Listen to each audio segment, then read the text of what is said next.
Bem, oi turma, espero que estejam todos bem. Hoje nós vamos falar um pouquinho a respeito das viroses. Nós já falamos um pouco a respeito do vírus, algumas coisas sobre viroses. Hoje nós vamos falar um pouquinho mais sobre essas viroses. Claro que eu selecionei algumas que costumam aparecer mais nos exercícios, porque são muitas, não dá para falar de todas, né? Aos pouquinhos nós vamos acrescentando. Nessa primeira imagem, nós temos vários modelos de vírus. Todos os vírus são formados por uma cápsula de proteína. Nessa cápsula de proteína pode ter alguma substância, um pouquinho de lipídio, mas o básico é a cápsula de proteína e no interior dela nós temos o material genético, que pode ser o DNA ou o RNA. Então, aqui nós temos alguns exemplos de vírus. O formato vai variar de um vírus para outro. Depois, para a gente falar da dengue, que é muito falada, algumas características relacionadas ao mosquito Aedes aegypti. Então, o que nós temos? Ele tem hábito diurno, ele não pica durante a noite, ele pica durante o dia, ele vai se alimentar durante o dia. É a fêmea que se alimenta, que pica durante o dia, que se alimenta do sangue. O macho se alimenta de seiva. Se reproduz em água parada, isso é um fato que todo mundo já ouviu falar muito. É um mosquito escuro, um mosquito pequeno, e ele não vive em região de mata. É um mosquito que vai viver ou dentro das casas, das habitações humanas, ou ele vai viver nas proximidades das casas. Tem até uma questão e uma coisa, quando ele pica a pessoa, por exemplo, se ele transmite o vírus da dengue, ao picar a pessoa leva de 4, 5, 6 dias para começar a manifestar os sintomas. Não quer dizer que eu fui picado hoje, amanhã eu já amanheço com todos os sintomas da doença. Vai alguns dias, que é o que nós chamamos período de incubação do vírus. Tem uma questão da Unicamp que eu gosto muito de pôr em prova, né? Vamos falar um pouquinho, já que não tem jeito de fazer a prova. Que a questão diz o seguinte, que uma pessoa, ela procurou um órgão de saúde falando que ela tinha certeza que ela estava com dengue. E aí, falando sobre isso, aí o moço perguntou, por que você tem certeza que você está com dengue? Porque eu viajei, ontem à noite eu estava em uma região de mata fechada, fui picado por um mosquito grande, amarelo, durante a noite, né? E hoje eu já amanheci tendo febre com sintomas. Aí o moço disse assim, não, eu tenho certeza que você não está com dengue, você pode estar com alguma outra doença, mas dengue eu tenho certeza que não é. Na questão fala para relatar os 5 fatos que permitiram concluir que não era dengue, relatar e corrigir. Então, primeiro, o mosquito da dengue não vive em região de mata, ele vive perto das casas. Segundo, ele não pica à noite, ele tem hábito diurno, pica durante o dia. Não é grande, é pequeno. Não é amarelo, é escuro. E os sintomas não aparecem no dia seguinte. Vai aí pelo menos uma média de 5 dias para começarem a aparecer os sintomas na pessoa. É uma questão que não é difícil, uma questão de segunda fase da Unicamp, muito bonitinha para ser colocada em prova, né? Falando sobre a dengue, nós vamos falar o básico. Toda vez que nós falamos de doença, sintoma varia muito de pessoa para pessoa. Todos os sintomas que eu coloquei nesse slide não quer dizer que a pessoa vá manifestar todos os sintomas, né? Algumas manifestam mais, outras um pouco menos, mas isso vai variar de organismo para organismo. A dengue, ela vai ser transmitida através da picada da fêmea do mosquito Aedes aegypti. Pode ver que a Aedes aegypti eu coloquei em itálico, porque é o nome científico do mosquito, nós temos que destacar o nome científico. Lembra? Primeira palavra com letra maiúscula indica o gênero, segunda palavra com letra minúscula indica a espécie. Vamos revisando aqui. Os sintomas, quando a pessoa é picado, ela vai, como eu disse, depois na média de uns 5 dias, ela começa a ter febre, uma febre súbita, aparece de uma hora para outra, uma febre alta, dor atrás dos olhos, dor de cabeça, muita dor no corpo, por isso que ela é conhecida como doença quebra-ossos, porque a pessoa fica com a sensação de que os ossos estão quebrados. A pessoa pode apresentar também manchas pelo corpo, pode ter coceira. Se for a dengue hemorrágica, ela vai ter sangramento na gengiva, no nariz, na mucosa bucal, então ela vai apresentar sangramentos também, que podem evoluir para sangramentos através dos poros da pele da pessoa, né? Agora, para prevenir a dengue. Para prevenir a dengue é evitar água parada, que é onde o mosquito vai se reproduzir. Nos vasinhos de flores, né? Colocar areia, né? Para impedir o acúmulo de água parada, a reprodução do mosquito também. Usar inseticida, combater o inseto. É a melhor forma de prevenção. Então, quando eu falo profilaxia é a prevenção da doença. Lembrem sempre, em todas as doenças, quando eu falo agente etiológico é o causador da doença. No caso da dengue, é um vírus. Agora, se eu falar o Aedes aegypti, ele é o transmissor. Nós podemos chamar de vetor, porque é o veículo que leva a doença até a pessoa. Depois, febre chikungunya também é pelo mosquito Aedes aegypti. É um vírus que ele vai também provocar febre na pessoa, uma febre alta, dá muita dor de cabeça, dor nas articulações. A pessoa pode chegar a ter dores tão fortes que vai chegar um determinado tempo que essa pessoa não tem mais mobilidade, ela fica com os membros com tanta dor que ela não consegue andar. Por isso que eu coloquei que pode chegar a impedir os movimentos. De chegar, em alguns casos, a pessoa ficar meses com dor pelo corpo, pelas articulações, né? E ter que fazer fisioterapia para ir recuperando esses movimentos. A profilaxia é a mesma da dengue, porque é o mesmo inseto, né? A prevenção, combater o mosquito, evitar o acúmulo de água parada. Zika também é pelo mosquito Aedes aegypti. Costuma dar manchas pelo corpo, pode dar coceira, dor de cabeça, só que no caso da zika, a febre é uma febre baixa. A dengue é uma febre súbita, né? De uma hora para outra, uma febre alta. Chikungunya costuma ser uma febre alta também. Zika já é uma febre baixa. Eu coloquei que dá dor nas articulações também. Algumas pessoas são assintomáticas, não manifestam sintomas. Então, a pessoa só descobre que teve a doença quando faz um exame de sangue e detecta a presença de anticorpos no organismo. Essa síndrome de Guillain-Barré, que eu coloquei aí, é uma doença autoimune que a pessoa pode desenvolver. No caso da Zika, se ela desenvolver essa síndrome significa que é uma doença autoimune. O sistema de defesa da pessoa começa a destruir o próprio corpo, a destruir o sistema nervoso da pessoa. E aí pode gerar consequências, também pode levar a uma perda de movimentos, aí são várias consequências no organismo. A mulher grávida, muito perigoso, porque o Zika, ele pode atrapalhar o desenvolvimento fetal, levar à má formação da criança. Existem casos de crianças que nasceram faltando partes, por exemplo, do braço, uma parte de um membro. Microcefalia impede o desenvolvimento correto da região encefálica, né? Provocando então a microcefalia. Então, para a mulher grávida, é extremamente perigoso ela contrair esse vírus que causa Zika.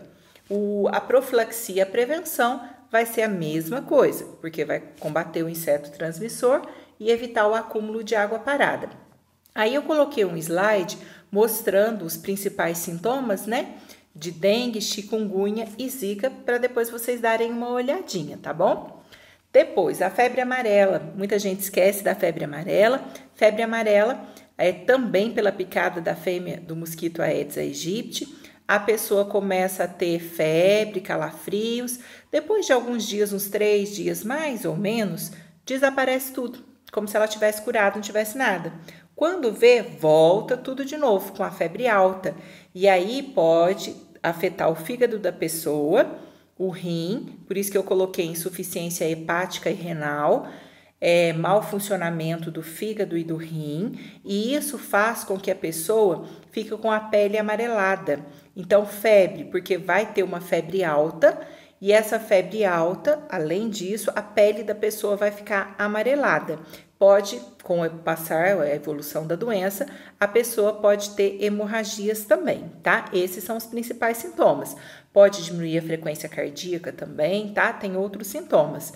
A prevenção, vacina. Tem que combater o inseto, é claro que tem que combater o inseto, mas a vacina, tem que vacinar. A vacina É quando a pessoa lembra, introduz um pedaço do vírus no corpo da pessoa, ou se for uma bactéria, doença causada por bactéria, o vírus enfraquecido, o vírus atenuado, vai estimular o corpo da pessoa a produzir anticorpos que vão ficar armazenados no sistema de defesa da pessoa. Se algum dia ela adquirir aquele vírus, aí ela já vai combater direto e não vai desenvolver a doença. Então, a vacina, você injeta um pedaço do antígeno, do vírus, da bactéria, atenuado, enfraquecido, para estimular o corpo a produzir anticorpos. Então, a vacina, ela é para prevenção. A AIDS, que é a síndrome da imunodeficiência adquirida, é um conjunto de sinais e sintomas que a pessoa vai ter. Síndrome, então, é isso, conjunto de sinais e sintomas. Imunodeficiência, porque é a destruição do sistema de defesa da pessoa. Adquirida, porque pode ser adquirida em qualquer fase da vida, não é uma doença genética. É causada pelo vírus HIV, que a pessoa vai adquirir através da relação sexual, transfusão sanguínea, né? Hoje é mais difícil de acontecer, porque são feitos muitos exames, né? Para que se faça uma transfusão, antes de fazer a transfusão, uso de seringas, agulhas contaminadas, por isso que tem que ser sempre descartável. Característica do HIV é que ele destrói o sistema imunológico, são os linfócitos T, que são tipos de glóbulos brancos responsáveis, né, pela defesa do nosso organismo. O sintoma varia muito de pessoa para pessoa.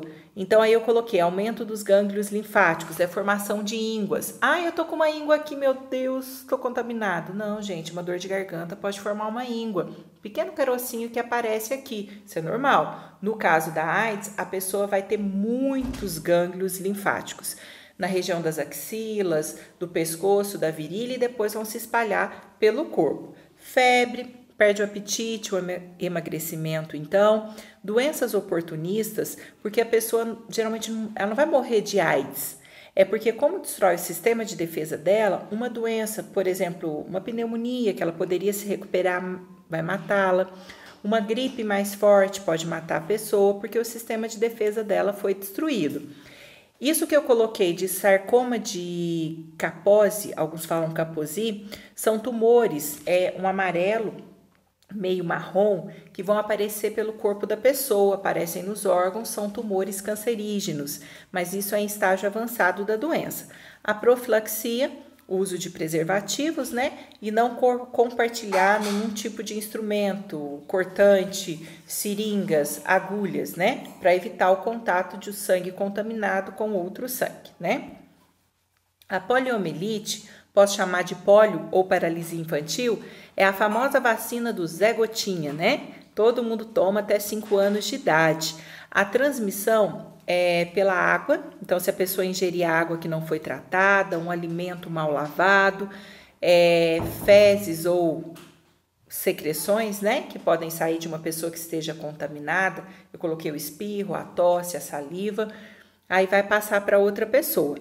Costuma dar febre, um mal-estar muito grande, pode dar vômito e diarreia, prisão de ventre, espasmos, é como se fosse um tique, né? Que a pessoa tem contraindo a musculatura, começa com uma rigidez da nuca e conforme vai evoluindo, pode prejudicar o movimento, principalmente dos membros inferiores, que é o que vai levar à paralisia.